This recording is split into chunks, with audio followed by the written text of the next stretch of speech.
Assalamu alaikum 10th class. Welcome to Lahore Garrison Junior and Upper School. We are starting our lecture of General Science.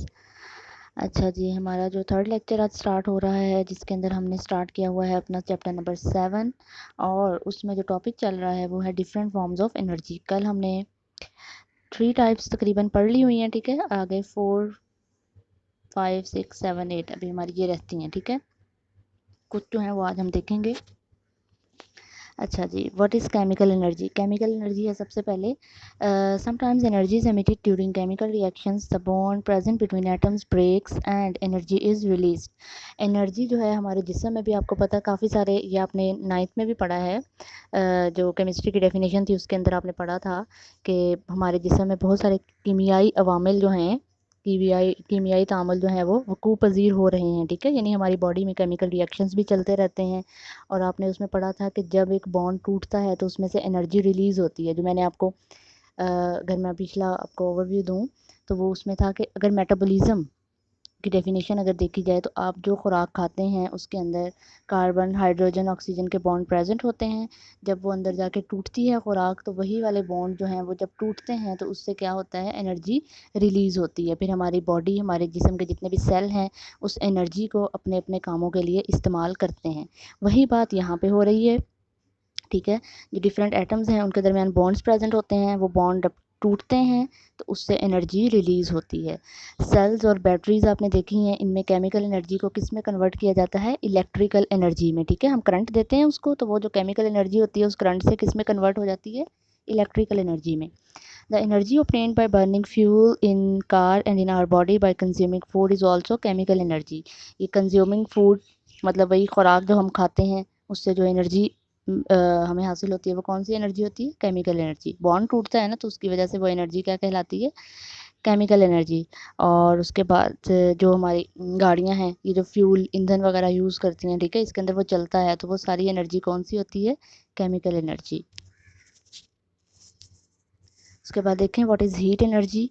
Heat energy, heat क्या है, हरारत, ठीक है। Heat is also form of energy, it is due to movement of molecule.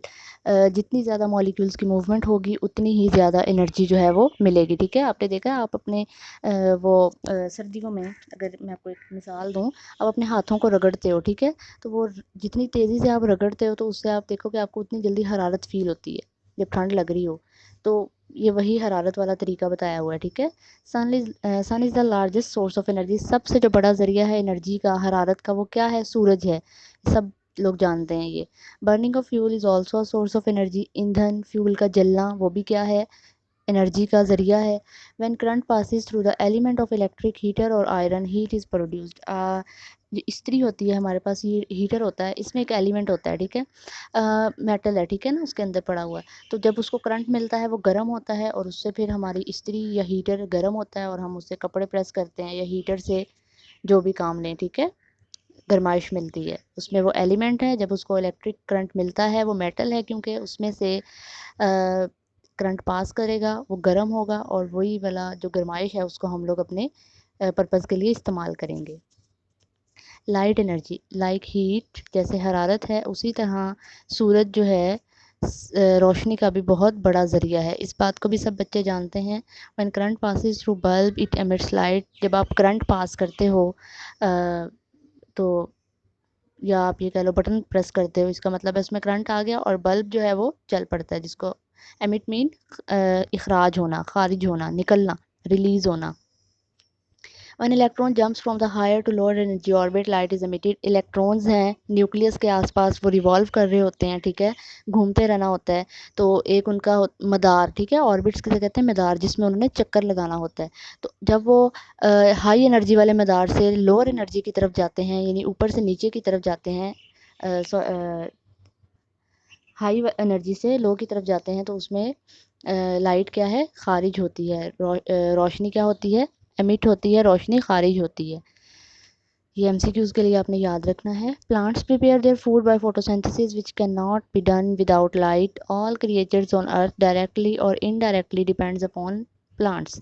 अच्छा, पौधे अपनी खुराक किस प्रोसेस के ज़रिए तैयार करते हैं, ये भी आप लोग लास्ट टाइम पढ़ चुके हो 9th क्लास में। फोटोसिंथेसिस यानी ऐसा प्रोसेस सूरज की रोशनी में जिसमें पौधे अपने लिए ग्लूकोज या अपनी खुराक को तैयार करते हैं और हमें क्या देते हैं, ऑक्सीजन देते हैं। तो आपने देखा कि लाइट जब नहीं होती तो पौधों में फोटोसिंथेसिस भी नहीं होती। आप लोगों ने पढ़ा था कि जैसे जैसे सूरज गरूब होने लगता है फोटोसिंथेसिस का अमल भी रुक जाता है। तो इसमें वो यही बात बता रहा है कि जितनी भी ज़मीन पे मखलूक है वो सारी की सारी डायरेक्टली या इनडायरेक्टली डिपेंड करती है पौधों पे। कैसे, जानवर जो है उन्होंने पौधे खाने हैं, ठीक है, कुछ है ना पौधे खाने वाले, तो वो तो डायरेक्टली डिपेंड कर रहे हैं, उन्होंने तो सीधा जाके पौधे खा लिए, ठीक है। अब इनडायरेक्टली कौन है, हम लोग, हमें उनसे फसलें जो हैं ज़ाहिर है वो भी प्लांट्स में आती हैं, हमें उनसे फल चाहिए, हमें उनसे सब्जियां चाहिए, तो हम लोग भी इनडायरेक्टली किस पे डिपेंड कर रहे हैं, पौधों पे डिपेंड कर रहे हैं। तो पौधे अपनी खुराक तैयार नहीं करेंगे तो वो, उनकी ग्रोथ नहीं होगी, उनकी ग्रोथ नहीं होगी तो वो हमारे लिए भी या जानवरों के लिए भी फ़ायदा नहीं देंगे। तो इस तरह से सारी चीज़ें जो हैं वो किस पे डिपेंड करती हैं, पौधों पे। तो ये हमने 3 एनर्जीज़ जो थी वो आज पढ़ ली, ठीक है। Heat energy, chemical energy and light energy. इनमें से आपको जो मैंने एमसीक्यूज़ बताए हैं वो आपने देख लेने हैं, और बाकी ये तीनों जो हैं as a short question important हैं। Okay 10th class, thank you, अल्लाह हाफिज़।